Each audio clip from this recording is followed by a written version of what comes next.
Evangelho de Jesus Cristo, escrito por João, no seu capítulo de número 9, localize, por favor, os versículos de número 3 e 4. Quem achou após mim, diga amém.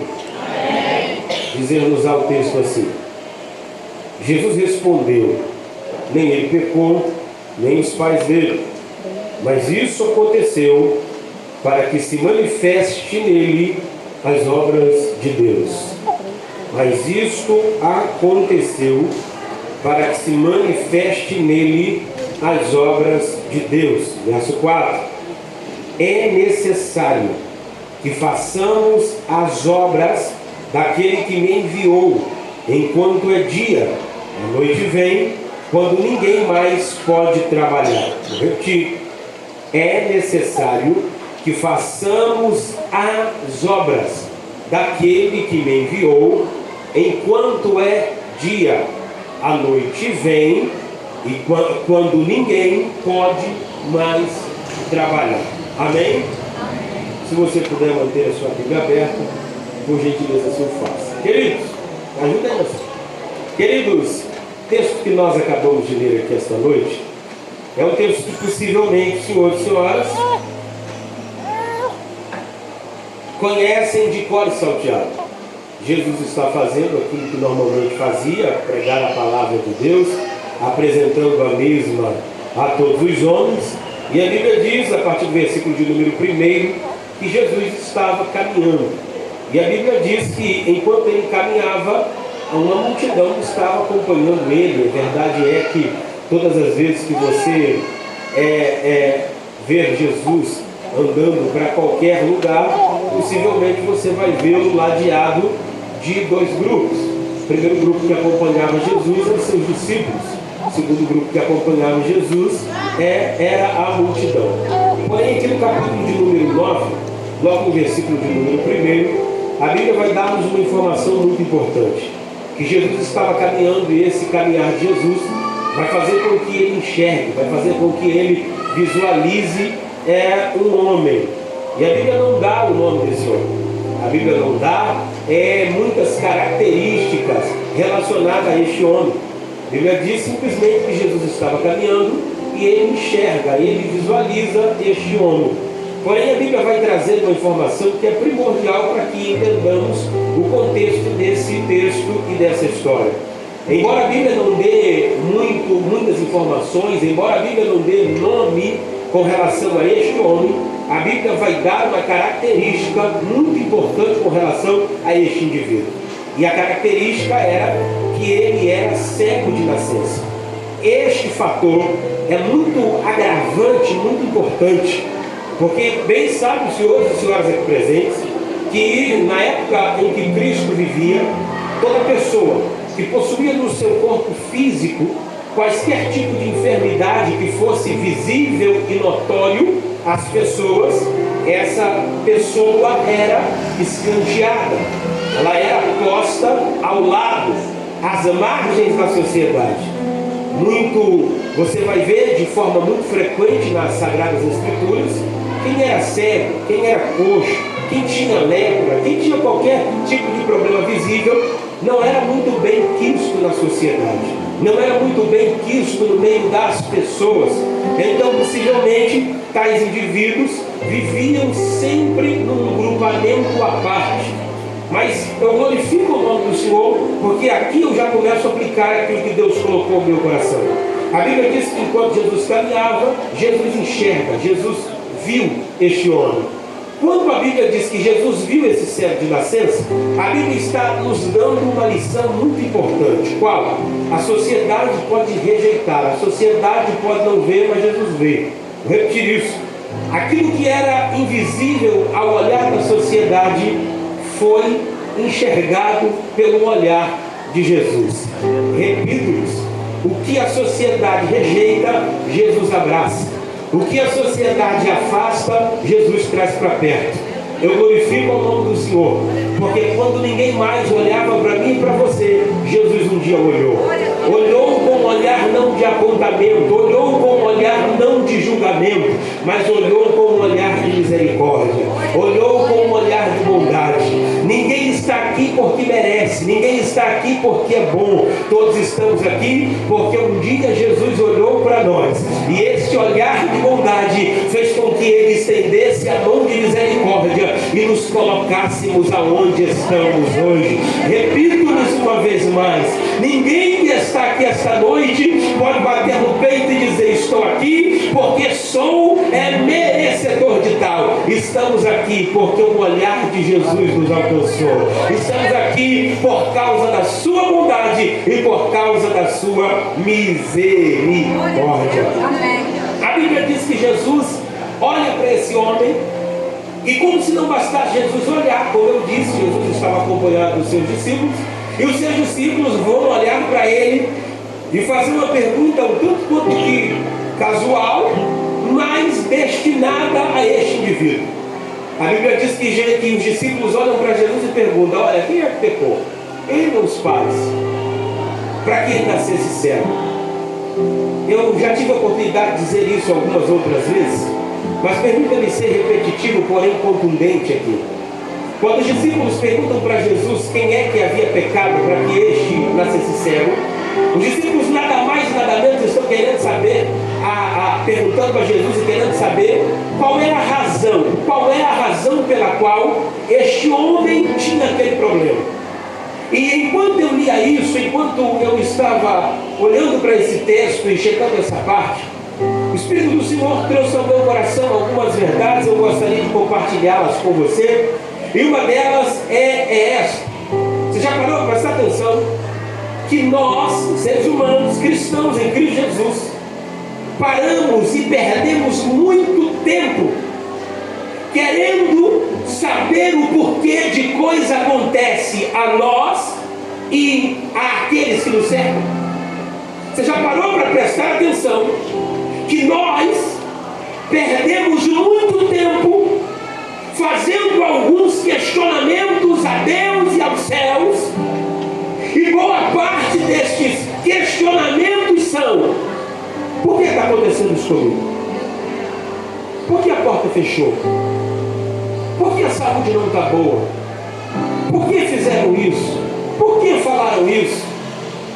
Você já parou para prestar atenção que nós somos tendenciosos a encontrar ou a tentar encontrarmos razões para responder estes questionamentos? E enquanto estamos em oração, perguntamos a Deus: por que me aconteceu isso se eu oro? Por que me aconteceu isso se eu busco pelas madrugadas? Por que me aconteceu isso se eu tento ser fiel ao máximo? Por quê? Por quê? E por quê? Você já prestou atenção que normalmente Jesus não responde na hora em que queremos? Você já parou para prestar atenção que Ele não responde esses nossos questionamentos?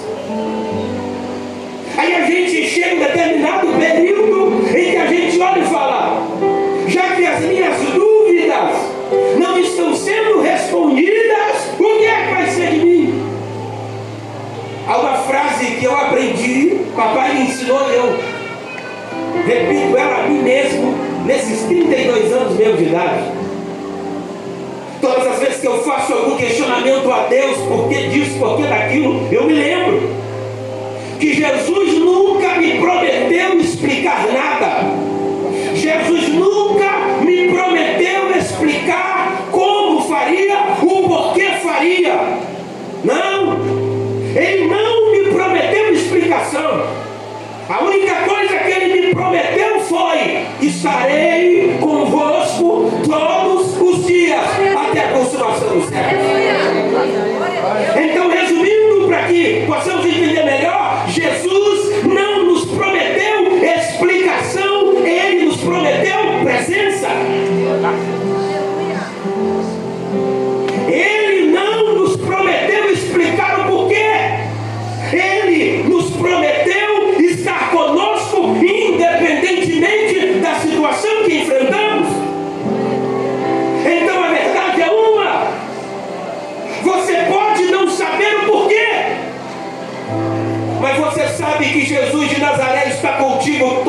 dias. Porque se não fosse a presença dele, você não teria suportado o que você suporta até os dias atuais. Vou repetir, se não fosse a companhia do Espírito Santo, eu, você, nós já teríamos sucumbido às adversidades da vida há muito tempo. Se você quer perguntar ou questionar alguma coisa, questionamos isso. Por que estou de pé até hoje? Por que não desisti até hoje? É simples, por causa da presença dele. Porque querer desistir, você e eu já quisemos há muito tempo, mas ele pegou na nossa mão e disse: olha para cá, eu estou do seu lado para onde der e vier, eu não te deixo, eu não te abandono, eu não te desamparo, para a glória de Deus. Os discípulos, como pessoas que eram, questionaram a Jesus, indagando e perguntando: quem é que pecou? Eram os pais. Aí a Bíblia diz que Jesus olha a eles e responde da forma mais educada, porém profunda: nem ele pecou, nem os pais. Aí antes que os discípulos questionem, então por que aconteceu isso? Jesus já responde: isso aconteceu para que se manifeste nele as obras de Deus. Eu não sei se você vai entender isso aqui, mas existem coisas que acontecem a nós. Não é punição divina, não é cobrança de Deus, é obra que Deus está realizando. Você já prestou atenção que obra nunca começa num ambiente assim limpo? Já percebeu isso? Alguém decide construir uma casa, a primeira coisa que a pessoa faz é o quê? Buraco aqui, buraco ali, material daqui, material de lá. Quem olha, pode olhar e dizer: olha que sua organização, olha que bagunça. Mas quem entende o que está sendo construído ali, não está vendo o processo, já está vendo a coisa construída. Então a palavra de Deus a nós esta noite é: quem sabe você ou alguém olhe para o que você esteja vivenciando, indagando, pergunta: por quê? E a resposta divina para nós esta noite é: tem obra sendo feita. Vou repetir: tem obra sendo feita. Não estou entendendo nada, nem precisa entender. Tem obra sendo feita. Aureliano, tem coisa, tem um monte de coisa fora do lugar da minha vida. A palavra de ordem para nós esta noite é: tem obra sendo feita. Porque para que algo seja construído, algumas coisas precisam ser tiradas de lugar. Eu vou repetir isso. Para que obras sejam feitas, coisas precisam ser tiradas do lugar. Nós pedimos a Deus: Senhor, faça a obra. Mas quando Ele começa a fazer, a gente pensa: não é por aí, não é isso que eu queria. Aí Ele me trouxe aqui para dizer: acalma teu coração. O mestre de obras é muito bom, e o nome dele é Espírito Santo de Deus. Eu vou repetir isso. As obras das nossas vidas não estão postas ou colocadas na mão de qualquer um. O mestre de obra chamado Espírito Santo é muito bom, e ele me trouxe aqui para me dizer: acalma teu coração, porque eu sei o que eu estou fazendo. Normalmente, quando você contrata alguém para fazer qualquer tipo de obra, o cidadão faz o que você pede. Verdade ou não é? Você não vai contratar um pedreiro para construir uma casa e o pedreiro fazer o que ele quiser. Ele vai fazer o que o dono da obra pede para ele fazer. Só que no reino de Deus é diferente. O Espírito Santo, ele não faz da forma que queremos. Ele faz da forma em que lhe apraz. Lembra Jeremias capítulo 18? O vaso se quebra Ele refaz. E a Bíblia diz que ele refaz ou faz conforme lhe parece bem. Não é o vaso que olha e fala, tá bom. É o oleiro que olha e fala, agora precisa mexer aqui, agora precisa mexer ali. Eu vim aqui dizer a nós, não é você, não sou eu que decidimos a hora em que a obra deve parar. É Ele, é Ele, é Ele, é Ele, é Ele, é Ele. Tem obra de Deus sendo feita. Aí a Bíblia diz que no versículo 4 Jesus continua dizendo, é necessário que façamos. Percebam, senhores, que o verbo fazer está no plural. Façamos as obras daquele que me enviou. Percebam, os irmãos, que Jesus poderia, porque ele tinha autonomia para tal, ele poderia bater no peito e dizer, eu devo fazer a obra daquele que me enviou. Mas Jesus, sendo quem era,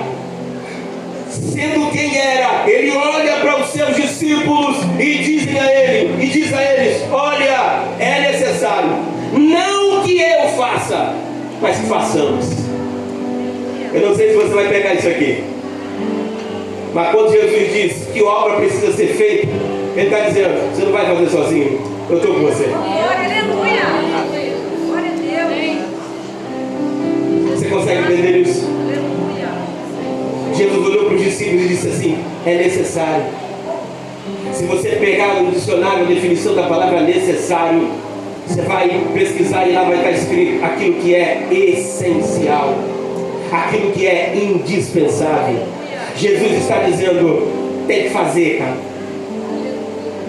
É necessário, é primordial, é essencial que façamos as obras daquele que me enviou. Porém, ele vai dar um alerta. Qual alerta?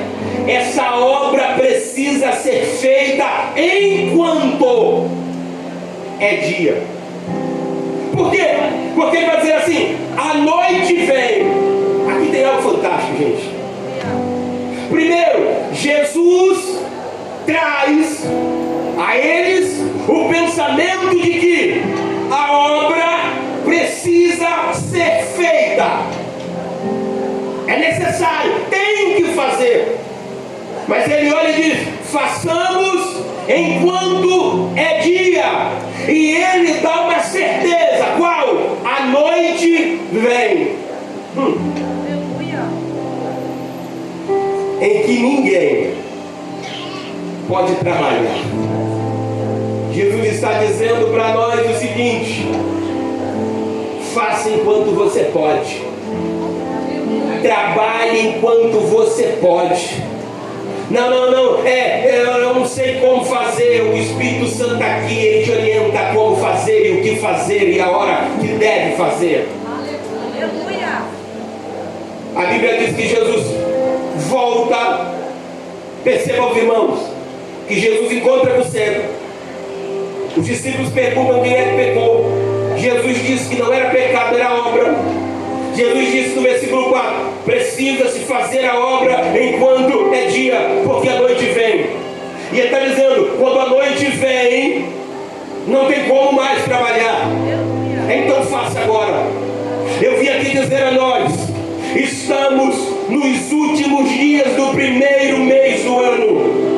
Que 2024 não seja como o ano que se passou para muitos de nós, que foi um ano de muitos planos, em que no ano de 2022 a gente orou no dia 31 de dezembro dizendo, 2023, Senhor, eu vou orar mais, 2023 eu vou fazer a obra mais, 2023 eu vou buscar mais, 2023 eu vou fazer mais. 2023 passou. Aí você olha para trás e diz, eu poderia ter feito mais.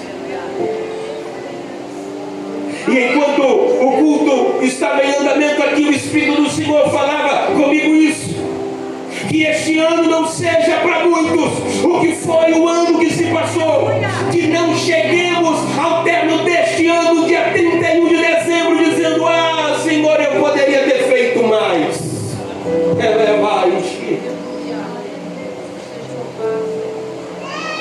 Eu poderia ter feito mais. Ele está dizendo: faça enquanto é dia. Aleluia. Faça enquanto é dia, porque a noite vem. Quando Jesus diz que a noite vem, Ele está dizendo: vai chegar dias em que você vai olhar e vai dizer: ah, se eu pudesse voltar no tempo, ah, se eu pudesse voltar lá atrás, eu oraria mais, eu buscaria mais, ah, eu me consagraria mais. Mas Ele está dando-nos uma palavra de alerta aqui esta noite, e a palavra é: faça enquanto é dia. Ali para terminar, aí a Bíblia diz no versículo de número 5, e ele diz: olha, enquanto eu estou no mundo, eu sou a luz do mundo. Então ele está nos dando aqui uma outra certeza. Primeira certeza: a noite vem. Segunda certeza: eu sou a luz do mundo. Em outras palavras, ele está dizendo: você enfrentará dias obscuros, você enfrentará dias tenebrosos, mas não se preocupe, eu sou a luz do mundo. Em outras palavras, Cristo está dizendo: quando você enfrentar as noites frias da vida, acalme teu coração, porque a luz de Cristo, a luz chamada Jesus, brilhará para a glória de Deus. Ele nos dá a certeza de que a noite vem, mas Ele também nos dá a certeza de que Ele é a luz. Então Ele está dizendo para nós: quando você enfrentar dias difíceis, não fuja, não corra, não se esconda. Lembre-se, eu tenho a luz chamada Jesus de Nazaré na minha alma e na minha vida. Perceba aqui os versículos de número 4, versículo de número 3, são versículos de instruções, em que Jesus disse: olha, tem obra sendo feita, mas Ele também diz: tem obras que precisam ser feitas. No caso, Ele está dizendo que na vida do homem as obras de Deus precisam se manifestar. Mas Ele diz: olha, precisamos fazer a obra daquele que me enviou. Aí versículo 5 Ele diz que é a luz. Versículo 6, Ele cospe, faz lodo. Você conhece o texto?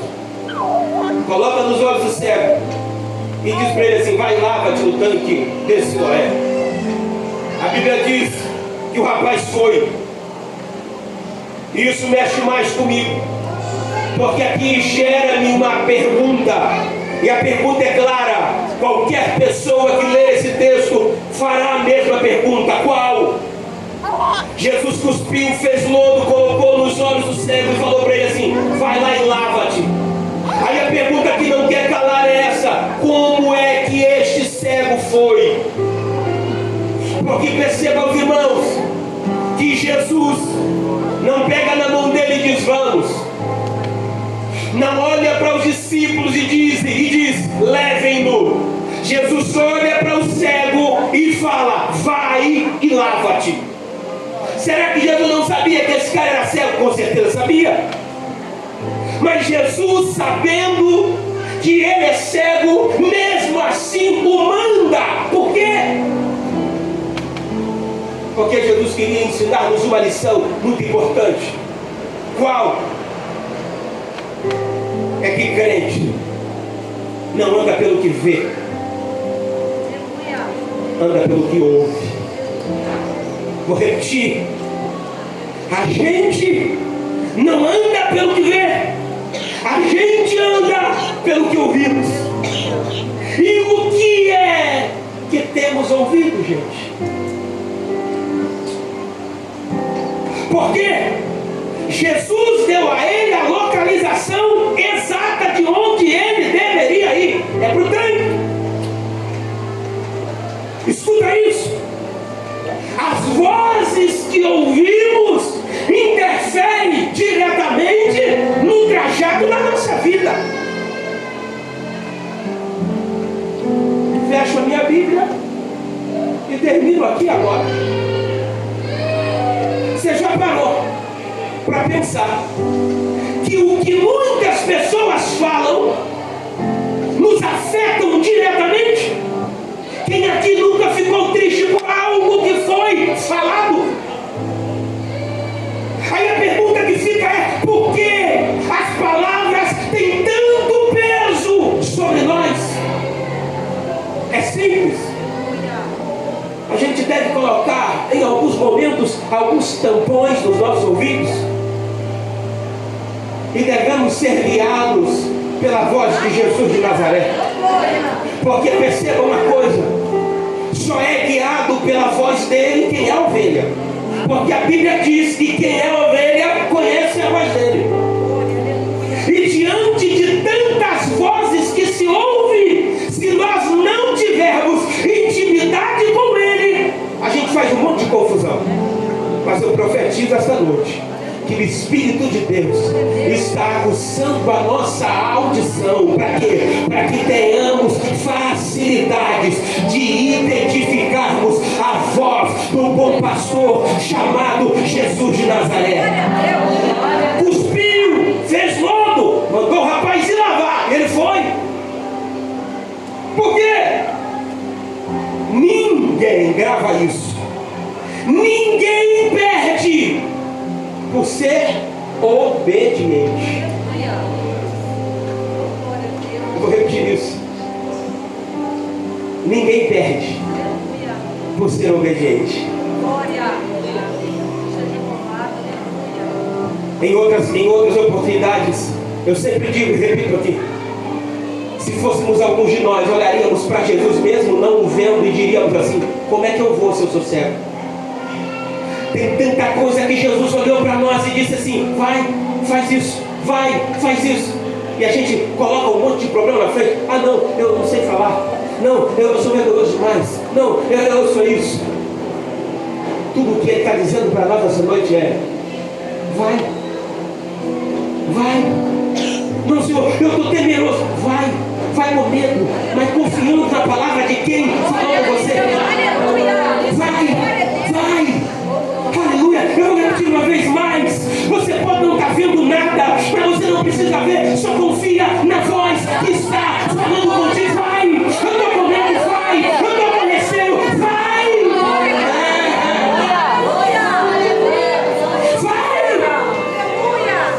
Não, eu não sei o que vão pensar. Vai. Não, isso é coisa da minha cabeça.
vendo.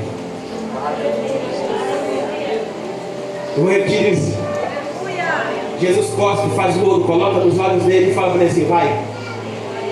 E a Bíblia diz, e ele foi. Qual é o resultado da obediência? Voltar vendo. Não, eu vou repetir, 3 pessoas entenderam, 3 pessoas entenderam. Qual é o resultado da obediência? Voltar vendo. Voltar vendo o quê? Voltar vendo aquilo que você ainda não viu. Eu vim aqui dizer que o caminho da obediência vai fazer você enxergar coisas que você não viu até hoje. Eu vou repetir isso. O caminho da obediência vai lhe fazer você enxergar coisas que você até hoje não enxergou. Vai. Porque Salmos de número 126, aquele que leva, aquele que vai, levando a preciosa semente, andando e chorando, voltará sem dúvida com alegria, trazendo consigo seus molhos.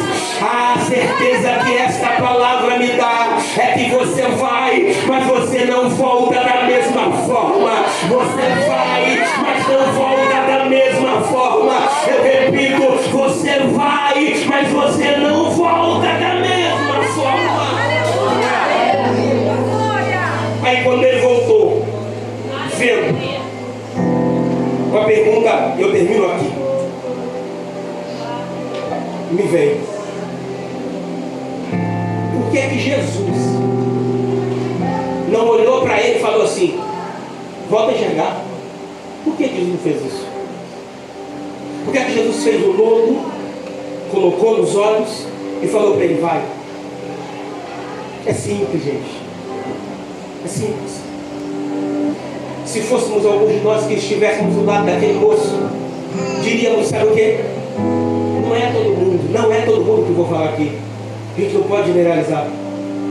Mas nessa geração atual, a gente vive algumas situações em que a gente vê que alguns são cheios de mimimis. E se estivesse presenciando aquela cena, olharia para o cego e diria assim, rapaz, ainda bem que você é cego. Porque se você estivesse vendo o que Jesus está fazendo, colocando no seu rosto, você não deixaria. Por quê? É nojento. Ele fez lodo, cuspiu no chão, fez lodo e colocou no seu rosto. Sabe o que aquele cego diria para nós? Ele está dizendo até hoje? Ei, rapaz, não me importa o que ele está fazendo e nem como ele está fazendo. O que me importa é que ele faça. Eu não quero que ele me explique os métodos, eu quero que ele faça. Eu repito, eu não preciso entender os métodos, eu quero que ele faça. Foi ele que colocou a mão, foi ele que tocou. Eu não estou vendo, mas eu estou sentindo ele tocar no meu rosto. Eu não estou vendo, mas eu sinto ele tocar nos meus olhos. Eu não estou vendo, mas eu sinto ele tocar. Sabe por quê? Sabe por que Jesus mandou ele ir? Porque Jesus está nos ensinando uma lição primordial. Qual? É que você precisa aprender a caminhar sem ver. É que nós precisamos aprender a caminharmos sem vermos. Por quê? Porque se você resolve uma situação vendo, você diz, foi a minha inteligência, foi o meu conhecimento, foram os meus recursos. Mas quando chega situações em que você olha e fala, Senhor, eu não estou vendo nada.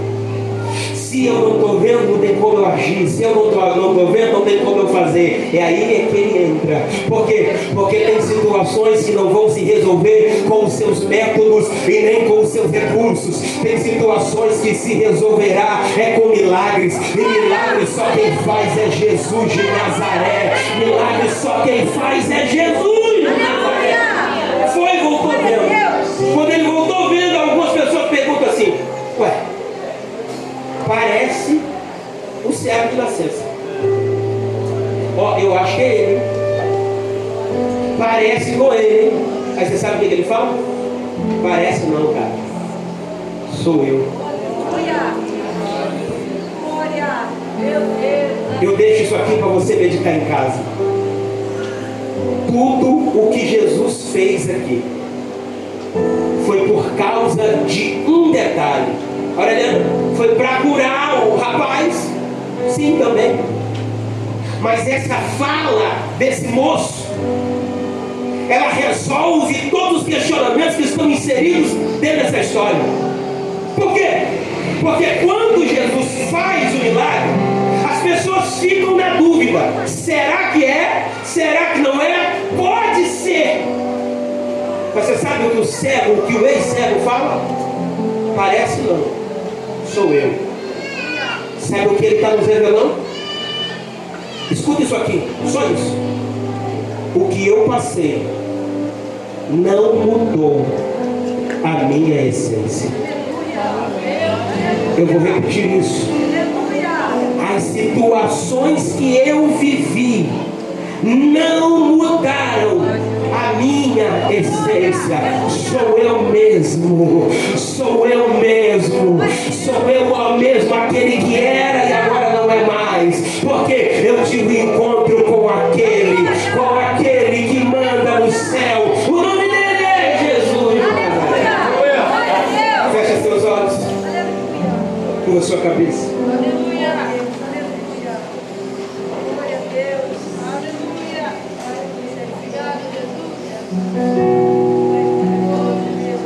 A gente faz desse trecho dessa canção uma oração.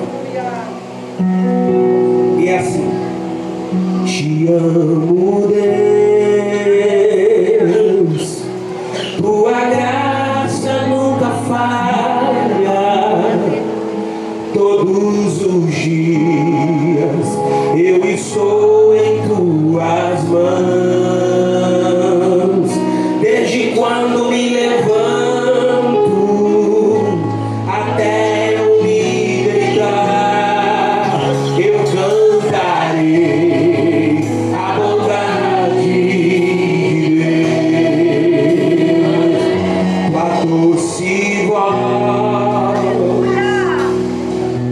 que me guia no fogo, na escuridão. Tua presença me conforta.